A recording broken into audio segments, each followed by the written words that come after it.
હાલો નમસ્કાર, જય હિન્દ, વંદે માતરમ ફ્રેન્ડ્સ. તો મિત્રો આજના વિડીયોમાં જે છે આપણે 1 થી 40 જેટલા જીકેના એમસીક્યુ જોવાના છે. મિત્રો આવનારી એક્ઝામ જે છે કોન્સ્ટેબલની એની જો તમે તૈયારી કરતા હોય તો વિડીયોમાં છેલ્લે સુધી જોતા રહેજો. આપણી ચેનલ ઉપર દરરોજ આવા મિત્રો આપણે જે છે એ જીકેના એમસીક્યુ જે છે લઈને આવીએ છીએ, તો ચેનલ સાથે તમે જરૂરથી જોડાયેલા રહેજો. તો ચાલો શરૂ કરીએ. પ્રશ્ન નંબર પહેલો, પ્રાચીન સમયમાં સિયામ તરીકે કયો દેશ ઓળખાતો હતો? મિત્રો પ્રાચીન સમયમાં જે છે એ સિયામ તરીકે જે છે નીચેનામાંથી કયો દેશ જે છે એ ઓળખાતો હતો? તો કયો દેશ આવશે રાઈટ આન્સર?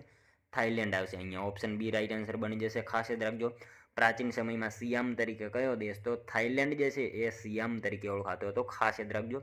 મિત્રો અહીંયા પણ શ્રીલંકા આપેલું છે. શ્રીલંકા જે છે ને એ સિંહલ ભૂમિ તરીકે ઓળખાતો દેશ હતો પહેલાના સમયમાં, અને બ્રહ્મદેશ તરીકે ઓળખાતો દેશ પૂછાય તો મ્યાનમાર આવશે.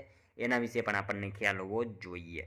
ત્યારબાદનો નેક્સ્ટ ક્વેશ્ચન, ગુજરાતમાં રાષ્ટ્રીય કક્ષાનું પશુ સંવર્ધન કેન્દ્ર ક્યાં આવેલું છે? ગુજરાતમાં મિત્રો રાષ્ટ્રીય કક્ષાનું પશુ સંવર્ધન કેન્દ્ર જે છે એ ક્યાં આવેલું છે? તો ખેડા ખાતે આવશે. ઓપ્શન એ રાઈટ આન્સર બનશે. અહીંયા ખાસ રાખજો, ગુજરાતમાં રાષ્ટ્રીય કક્ષાનું પશુ સંવર્ધન કેન્દ્ર ક્યાં? તો ખેડા જિલ્લામાં આવેલું છે. મિત્રો ખેડાના બીડજ ખાતે આવેલું છે. બરાબર, બીડજ ખાતે ખાસ યાદ રાખજો, ખેડા જિલ્લાના બીડજ ખાતે જે છે એ રાષ્ટ્રીય કક્ષાનું પશુ સંવર્ધન કેન્દ્ર જે છે એ આવેલું છે.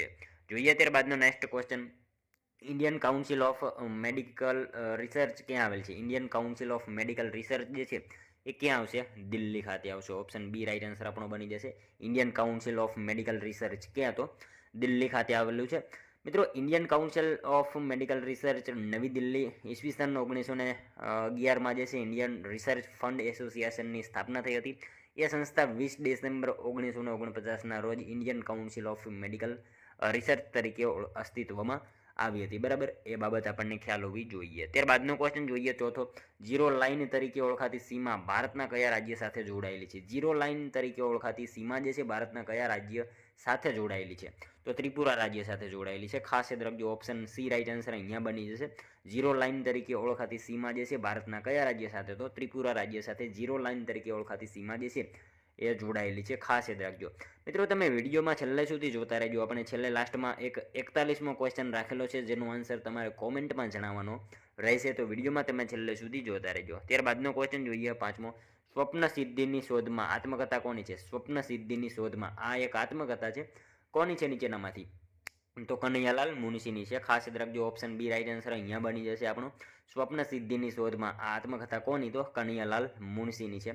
મિત્રો ખાસ એ કામની વિશે એક યાદ રાખવા જેવી બાબત છે કે ભરૂચનું જે છે માહિષ્મતી આવું નામ કોણે આપ્યું? તો કોણે આવશે?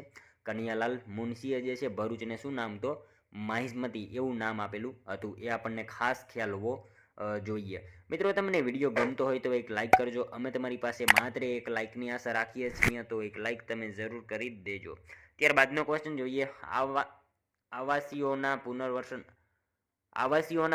પુનર્વસન માટે પ્રોજેક્ટ શરૂ કરનારું દેશનું પ્રથમ રાજ્ય કયું છે? તો કયું આવશે? ગુજરાત રાજ્ય આવશે. ઓપ્શન સી રાઈટ આન્સર અહીંયા બની જશે. આવાસીઓના જે છે પુનર્વસન માટે પ્રોજેક્ટ શરૂ કરનારું દેશનું પ્રથમ રાજ્ય કયું? તો આપણું ગુજરાત છે. રાઈટ આન્સર ઓપ્શન સી બનશે. ત્યારબાદનો ક્વેશ્ચન જોઈએ, માનસરોવરની યાત્રા જ્યાંથી શરૂ થાય છે તે નાથુલા પાસ કયા રાજ્યમાં આવેલો છે? માનસરોવરની યાત્રા જ્યાંથી શરૂ થાય તે નાથુલા પાસ જે છે એ કયા રાજ્યમાં આવેલો છે?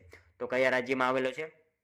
સિક્કિમમાં આવેલો છે. ખાસ યાદ રાખજો, માનસરોવરની યાત્રા જ્યાંથી શરૂ થાય છે તે નાથુલા પાસ ક્યાં? તો સિક્કિમ રાજ્યમાં આવેલો છે. મિત્રો લાચલા પાસ જે છે, લાચલા પાસ ક્યાં આવેલો છે? હિમાચલ પ્રદેશમાં આવેલો છે. શીપકિલા પાસ જે છે એ પણ હિમાચલ પ્રદેશમાં આવેલો છે. લિપુલેખા પાસ જે છે એ પૂછાય તો ઉત્તરાખંડમાં આવેલો છે. આ બધા પાસ વિશે આપણને જે છે એ ખ્યાલ હોવો જોઈએ. ત્યારબાદનો ક્વેશ્ચન જોઈએ, 1921માં અમદાવાદ ખાતે ભરાયેલ ભારતીય રાષ્ટ્રીય કોંગ્રેસ અધિવેશન સ્વાગત પ્રમુખ કોણ હતા? ઈસવીસન 1911માં મિત્રો અમદાવાદ ખાતે ભરાયેલા જે છે ભારતીય રાષ્ટ્રીય કોંગ્રેસ અધિવેશન જે છે એના સ્વાગત પ્રમુખ નીચેનામાંથી કોણ હતા? તો મિત્રો એમાં હતા Sardar Patel. Option D right answer બની જશે. 1921માં અમદાવાદ ખાતે ભરાયેલા ભારતીય રાષ્ટ્રીય કોંગ્રેસ અધિવેશનના સ્વાગત પ્રમુખ કોણ હતો? સરદાર પટેલના સ્વાગત પ્રમુખ હતા. ત્યારબાદનો ક્વેશ્ચન જોઈએ, ચાંપાનેરમાં જન્મેલ બેજુ બાવરાએ કયા રાજ્યમાં દરબારી ગાયક તરીકે કાર્ય કર્યું હતું? ચાંપાનેરમાં જન્મેલા બેજુ બાવરાએ મિત્રો કયા રાજ્યમાં દરબારી ગાયક તરીકે જે છે એ કાર્ય કર્યું હતું? તો કયા રાજ્યમાં આવશે? ગ્વાલિયર ખાતે આવશે. ઓપ્શન સી રાઈટ આન્સર અહીંયા બની જશે. ખાસ યાદ રાખજો, ચાંપાનેરમાં જન્મેલા બેજુ બાવરાએ કયા રાજ્યમાં? તો ગ્વાલિયર ખાતે જે છે દરબારી ગાયક તરીકે એમણે કાર્ય કરેલું હતું. ખાસ યાદ રાખજો. ત્યારબાદનો ક્વેશ્ચન જોઈએ, ગુજરાતમાં સૌપ્રથમ દૂધ ઉત્પાદક સહકારી મંડળી ઈસવીસન 1949માં ક્યાં સ્થાપવામાં આવી હતી? મિત્રો ગુજરાતમાં જે છે સૌપ્રથમ દૂધ ઉત્પાદક સહકારી મંડળી જે છે ઈસવીસન 1949માં ક્યાં સ્થાપવામાં આવી હતી? તો ક્યાં આવશે? સુરત ખાતે આવશે. ઓપ્શન એ રાઈટ આન્સર અહીંયા બનશે આપણો.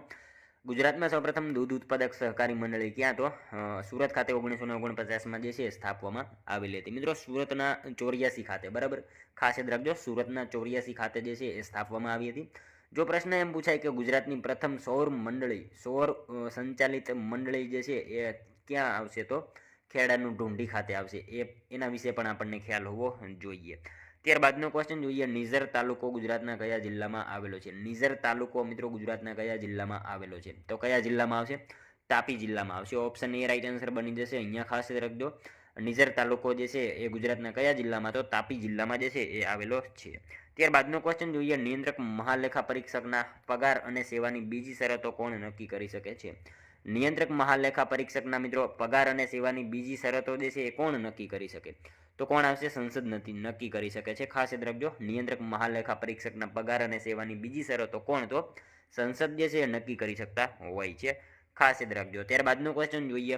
વણઝારી વાવ ક્યાં આવેલી છે? વણઝારી વાવ, આ મિત્રો વાવ છે, ક્યાં આવશે? મોડાસા ખાતે આવશે. ઓપ્શન સી રાઈટ આન્સર બની છે. વણઝારી વાવ ક્યાં? તો મોડાસા ખાતે જે છે વણઝારી વાવ આવેલી છે. ત્યારબાદનો ક્વેશ્ચન જોઈએ. કયા અનુચ્છેદ મુજબ મંત્રીને શપથ ભારતના રાષ્ટ્રપતિ લેવડાવે છે? કયા અનુચ્છેદ મુજબ જે છે એ મંત્રીને શપથ ભારતના રાષ્ટ્રપતિ લેવડાવે છે? તો અનુચ્છેદ 99 મુજબ જે છે લેવડાવે છે. ખાસ યાદ રાખજો, અનુચ્છેદ 99 મુજબ જે છે મંત્રીને શપથ ભારતના રાષ્ટ્રપતિ જે છે એ લેવડાવતા હોય છે. નેક્સ્ટ ક્વેશ્ચન જોઈએ. ત્યારબાદનો, સાબર ડેરીની સ્થાપના કોના દ્વારા કરવામાં આવી હતી? સાબર ડેરી ની સ્થાપના મિત્રો કોના દ્વારા કરવામાં આવી હતી? તો ભોળાભાઈ પટેલ આવશે. ઓપ્શન સી રાઈટ આન્સર આપણો બની જશે. સાબર ડેરીની સ્થાપના કોના દ્વારા? તો ભોળાભાઈ પટેલ જે છે એમના દ્વારા સાબર ડેરીની સ્થાપના કરવામાં આવી હતી. ત્યારબાદનો ક્વેશ્ચન જોઈએ. ભારતના બંધારણની પ્રસ્તાવનામાં નીચેનામાંથી કઈ સ્વતંત્રતાનું વર્ણન નથી? ભારતના બંધારણની પ્રસ્તાવનામાં મિત્રો નીચેનામાંથી કઈ સ્વતંત્રતાનું એક વર્ણન જે છે એ નથી? તો આર્થિક સ્વતંત્રતા, બરાબર, ઓપ્શન ડી રાઈટ આન્સર બનશે. ભારતના બંધારણની પ્રસ્તાવનામાં જે છે એ કોણ? તો આર્થિક સ્વતંત્રતા એનું જે છે વર્ણન કરવામાં આવેલું નથી. ખાસ યાદ રાખજો. ત્યારબાદનો ક્વેશ્ચન જોઈએ. સાચા વિધાનો જણાવો. હોરી છે, બરાબર, હોળી નથી. હોરી જે છે એક લોકગીત છે. હોરી ઉત્તર પ્રદેશમાં જે છે જાણીતું છે. બંને વિધાનો મિત્રો આપણને અહીંયા સાચા જ આપેલા છે. સાચા વિધાનો જણાવવાના કીધા છે. હોરી જે છે એક લોકગીત છે, સાચી બાબત છે, અને હોરી જે છે ઉત્તર પ્રદેશના જે છે જાણીતું છે. બંને વિધાનો આપણને સાચા જ આપેલા છે. મિત્રો હોરીનો ઇતિહાસ, વિકાસ અને પરંપરા અત્યંત પ્રાચીન છે, બરાબર, ઉત્તર પ્રદેશ સાથે સંકળાયેલ છે. મિત્રો આ લોકગીત રાધાકૃષ્ણના પ્રેમ પ્રસંગ ઉપર આધારિત છે. અને મિત્રો આ મુખ્યત્વે ફક્ત હોળીના તહેવાર સાથે જે છે જોડાયેલું છે. પરંતુ વસંત ઋતુ દરમિયાન આ ગીત જે છે ગાવાની પરંપરા પ્રાચીન કાળથી ચાલી આવે છે, બરાબર. હોરી, બરાબર, હોરી લોકગીત છે. ત્યારબાદનો ક્વેશ્ચન જોઈએ. 18મો, ભૂત આરાધને કયા રાજ્યનું લોકનૃત્ય છે? ભૂત આરાધને આ લોકનૃત્ય છે કયા રાજ્યનું છે? તો કર્ણાટકનું આવશે. ઓપ્શન ડી રાઈટ આન્સર આપણો બની જશે. ભૂત આરાધને જે છે એ લોકનૃત્ય કયા રાજ્યનું? તો કર્ણાટક રાજ્યનું છે.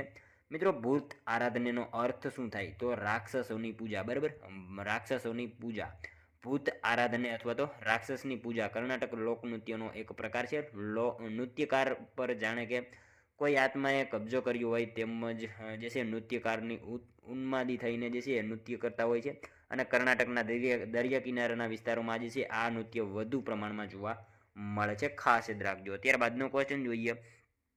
તાતણીયો ધરો કયા ગામે આવેલો છે? તાતણીયો ધરો ક્યાં આવશે મિત્રો? આપણે સૌ જાણીએ છીએ રાજપરા ખાતે જે છે તાતણીયો ધરો આવેલો છે. ત્યારબાદનો ક્વેશ્ચન જોઈએ. નવલખા મંદિર ક્યાં આવેલું છે? મિત્રો નવલખા મંદિર જે છે એ ક્યાં આવેલું છે? તો ક્યાં આવશે? ભાણવડ આવશે. ભાણવડ ખાતે જે છે નવલખા મંદિર આવેલું છે. ખાસ યાદ રાખજો. ઓપ્શન સી રાઈટ આન્સર આપણો બની જશે. ત્યારબાદનો ક્વેશ્ચન જોઈએ. 21મો, સમાનતાના અધિકારમાં કઈ બાબતોનો સમાવેશ થતો નથી? સમાનતાના અધિકારમાં મિત્રો કઈ બાબતનો જે છે એ સમાવેશ થતો નથી? તો ધાર્મિક અને આર્થિક બાબતમાં સમાનતા, આ જે છે ને એ બાબતનો સમાવેશ થતો નથી. ખાસ યાદ રાખજો સમાનતાના અધિકારમાં. ઓપ્શન ડી રાઈટ આન્સર આપણો અહીંયા બની જશે. ત્યારબાદનો ક્વેશ્ચન જોઈએ. ગીર અભયારણ્ય ક્યારે બન્યું હતું? ગીર જે છે અભયારણ્ય ક્યારે બન્યું? 1965માં. આપણે સૌ જાણીએ છીએ 1965માં જે છે ગીર અભયારણ્ય તરીકે જાહેર થયું હતું. ત્યારબાદનો ક્વેશ્ચન જોઈએ. રાજકોટનું પ્રસિદ્ધ અખબાર ફૂલછાપની શરૂઆત કયા તાલુકાથી કરવામાં આવી હતી? રાજકોટનું પ્રસિદ્ધ અખબાર ફૂલછાપની શરૂઆત જે છે એ કયા તાલુકાથી કરવામાં આવી? તો મિત્રો રાણપુર તાલુકાથી જે છે એ કરવામાં આવી હતી. રાજકોટનું પ્રસિદ્ધ અખબાર ફૂલછાપની શરૂઆત કયા તાલુકાથી? તો રાણપુર તાલુકાથી જે છે એની શરૂઆત કરવામાં આવી હતી. ત્યારબાદનો ક્વેશ્ચન જોઈએ, મૂળભૂત અધિકારના સંરક્ષક કોણ હોય છે? મૂળભૂત અધિકારના સંરક્ષક જે છે એ નીચેનામાંથી કોણ હોય? તો સર્વોચ્ચ ન્યાયાલય આવશે. ઓપ્શન એ રાઈટ આન્સર આપણો બની જશે. મૂળભૂત અધિકારના સંરક્ષક કોણ? તો સર્વોચ્ચ ન્યાયાલય જે છે એ મૂળભૂત અધિકારના સંરક્ષકો હોય છે. નેક્સ્ટ ક્વેશ્ચન જોઈએ ત્યારબાદનો, બંધારણ સભામાં નીચેનામાંથી કઈ જ્ઞાતિ ત્રીજા ક્રમે સૌથી વધુ પ્રતિનિધિત્વ ધરાવતી હતી? બંધારણ સભામાં મિત્રો નીચેનામાંથી કઈ જ્ઞાતિ જે છે એ ત્રીજા ક્રમે સૌથી વધુ પ્રતિનિધિત્વ ધરાવતી હતી? તો કઈ આવશે? અનુસૂચિત જાતિ આવશે. ઓપ્શન બી રાઈટ આન્સર બની જશે. બંધારણ સભામાં જે છે અનુસૂચિત જાતિ આ મિત્રો જ્ઞાતિ ત્રીજા ક્રમે જે છે સૌથી વધુ પ્રતિનિધિત્વ ધરાવતી હતી. ખાસ યાદ રાખજો. ત્યારબાદનો ક્વેશ્ચન જોઈએ, સાચા વિધાનો જણાવો. મિત્રો આપણને આ વિધાનો આપેલા છે, જોવાના છે. ચૈતન્ય મહાપ્રભુએ બંગાળમાં વૈષ્ણવ સંપ્રદાયને આગળ વધાર્યો હતો. સકીર્તન પ્રણાલીની શરૂઆત ચૈતન્ય મહાપ્રભુએ કરી હતી. શું આવશે? બંને વિધાનો આપણને મિત્રો અહીંયા સાચા જ આપેલા છે. ચૈતન્ય મહાપ્રભુએ જે છે બંગાળમાં વૈષ્ણવ સંપ્રદાયને આગળ વધાર્યો, સાચું છે. અને સકીર્તન પ્રણાલીની શરૂઆત જે છે ચૈતન્ય મહાપ્રભુએ કરી હતી. બંને વિધાનો સાચા આપેલા છે. હવે મિત્રો વાત કરીએ એમના વિશે. કૃષ્ણ ભક્તિના આ કવિએ બંગાળમાં વૈષ્ણવ સંપ્રદાયને આગળ વધાર્યો હતો. એમનું મિત્રો મૂળ નામ ગૌરાંગ, બરાબર, ગૌરાંગ હતું, ગૌરાંગ. અને મિત્રો એમનો જન્મ ઈસવીસનની 1485માં જે છે વૃંદાવનમાં થયો હતો. એમણે મિત્રો વૈષ્ણવ સંપ્રદાયમાં સકીર્તન પ્રણાલીની શરૂઆત કરી હતી. આ બાબત આપણને ખ્યાલ હોવી જોઈએ. ત્યારબાદનો ક્વેશ્ચન જોઈએ, ચોમાસાની ઋતુમાં મેઘધનુષ્ય સવારે કઈ દિશામાં જોવા મળે છે? ચોમાસાની ઋતુમાં જે છે મેઘધનુષ્ય સવારે કઈ દિશામાં જોવા મળે છે? તો મિત્રો સવારે પશ્ચિમ દિશામાં જોવા મળે છે, બરાબર. સૂર્યની વિરુદ્ધ દિશામાં જે છે એ મેઘધનુષ્ય રચાતું હોય છે, એટલા માટે પશ્ચિમ દિશામાં જોવા મળશે. અને ત્યારબાદનો ક્વેશ્ચન જોઈએ, કિસાન કોલ સેન્ટરનું ઉદ્ઘાટન કોના દ્વારા કરવામાં આવ્યું? કિસાન કોલ સેન્ટરનું ઉદ્ઘાટન જે છે એ કોના દ્વારા કરવામાં આવ્યું હતું? તો અટલ બિહારી વાજપેયી દ્વારા જે છે કરવામાં આવ્યું હતું. ખાસ યાદ રાખજો, કિસાન કોલ સેન્ટરનું ઉદ્ઘાટન કોના દ્વારા? તો અટલ બિહારી વાજપેયી જે છે એમના દ્વારા કરવામાં આવેલું હતું. ખાસ યાદ રાખજો. ત્યારબાદનો ક્વેશ્ચન જોઈએ, વડોદરા રાજ્યનું બૃહદ મુંબઈ રાજ્યમાં વિલીનીકરણ થયું તે સમયે તેના વડા કોણ હતા? મિત્રો વડોદરા રાજ્યનું બૃહદ મુંબઈ રાજ્યમાં વિલીનીકરણ થયું એ સમયે જે છે એના વડા કોણ હતા? કોણ આવશે? પ્રતાપસિંહ હતા. ઓપ્શન બી રાઈટ આન્સર આપણો બની જશે. પ્રતાપસિંહ વડા હતા. ત્યારબાદનો ક્વેશ્ચન જોઈએ, કયા સ્થળે ઉત્તરાર્ધ મહોત્સવની ઉજવણી કરવામાં આવે છે? મિત્રો કયા સ્થળે જે છે ઉત્તરાર્ધ મહોત્સવની ઉજવણી જે છે એ કરવામાં આવે છે? તો મોઢેરા ખાતે આવશે. ઓપ્શન એ રાઈટ આન્સર બની છે. અહીંયા ખાસ યાદ રાખજો, મોઢેરા ખાતે મિત્રો ઉત્તરાર્ધ મહોત્સવની જે છે ઉજવણી કરવામાં આવે છે. મિત્રો આ ઉત્તરાર્ધ મહોત્સવ એ છે ને એ ભારતનું પહેલું 24/7 સોલાર સંચાલિત ગામ છે, બરાબર. 24/7 જે છે સોલાર સંચાલિત ગામ છે. મોઢેરા પુષ્પાવતી નદીના કિનારે આવેલું છે. મોઢેરાની આસપાસનો વિસ્તાર પહેલા જે છે ધર્મારણ્ય નામે ઓળખાતો હતો. એ પણ આપણને સાથે સાથે ખ્યાલ હોવો જોઈએ. ત્યારબાદનો ક્વેશ્ચન જોઈએ, પાછા ફરતા મોસમી પવનો કયા રાજ્યમાં વરસાદ વરસાવે છે? પાછા ફરતા મોસમી પવનો જે છે કયા રાજ્યમાં વરસાદ વરસાવે છે? મિત્રો પ્રશ્ન જોજો, પાછા ફરતા મોસમી પવનો પૂછેલું છે આપણને.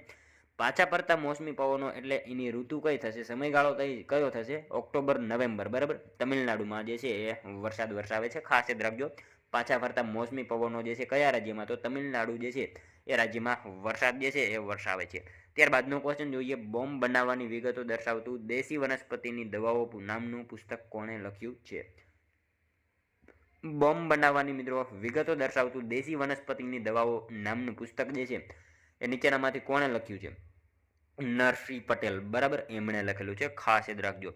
ત્યારબાદનો ક્વેશ્ચન જોઈએ, કેન્દ્રીય ડાંગર સંશોધન સંસ્થાન ક્યાં આવેલી છે? કેન્દ્રીય ડાંગર સંશોધન સંસ્થા મિત્રો ક્યાં આવે છે? કટક ખાતે આવશે, બરાબર. ઓપ્શન એ રાઈટ આન્સર બની જશે. ઓડિશાના કટક ખાતે કેન્દ્રીય ડાંગર સંશોધન સંસ્થા જે છે એ આવેલી છે. નેક્સ્ટ ક્વેશ્ચન જોઈએ ત્યારબાદનો, જર્મની ખાતે ઇન્ડિયન નેશનલ વોલેન્ટિયર કોર નામની ક્રાંતિકારી સંસ્થા કોણે સ્થાપી હતી? જર્મની ખાતે મિત્રો જે છે ઇન્ડિયન નેશનલ વોલેન્ટિયર કોર નામની ક્રાંતિકારી સંસ્થા નીચેનામાંથી કોણે ચંપક રમણ પિલ્લઈ જે છે એમણે સ્થાપેલી હતી? ખાસ યાદ રાખજો. ઓપ્શન એ રાઈટ આન્સર અહીંયા બની જશે. ત્યારબાદનો ક્વેશ્ચન જોઈએ, જીવન વીમા નિગમની સ્થાપના ક્યારે કરવામાં આવી હતી? જીવન વીમા નિગમની સ્થાપના જે છે ક્યારે કરવામાં આવી હતી? LIC, બરાબર. 1956માં જે છે જીવન વીમા નિગમની સ્થાપના કરવામાં આવી હતી, એટલે કે LICની જે છે સ્થાપના કરવામાં આવી હતી 1956માં. ત્યારબાદનો ક્વેશ્ચન જોઈએ, દક્ષિણના બ્રિટન તરીકે કયા દેશને ઓળખવામાં આવે છે? દક્ષિણના બ્રિટન તરીકે જે છે કયા દેશને ઓળખવામાં આવે છે? તો ન્યૂઝીલેન્ડને જે છે દક્ષિણના બ્રિટન તરીકે ઓળખવામાં આવે છે, ખાસ યાદ રાખજો. ત્યારબાદનો ક્વેશ્ચન જોઈએ, કોણાર્કના સૂર્ય મંદિર બાબતે સાચા વિધાનો જણાવો. કોણાર્કના સૂર્ય મંદિર બાબતે જે છે સાચા વિધાનો જણાવવાના છે. જોઈએ આપણે. કોણાર્કનું સૂર્ય મંદિર રાજા નરસિંહવર્મન પ્રથમના શાસનકાળ દરમિયાન નિર્માણ થયું. તેને બ્લેક પેગોડા પણ કહેવામાં આવે છે. બંને વિધાનો સાચા આપેલા છે મિત્રો, ખાસ યાદ રાખજો.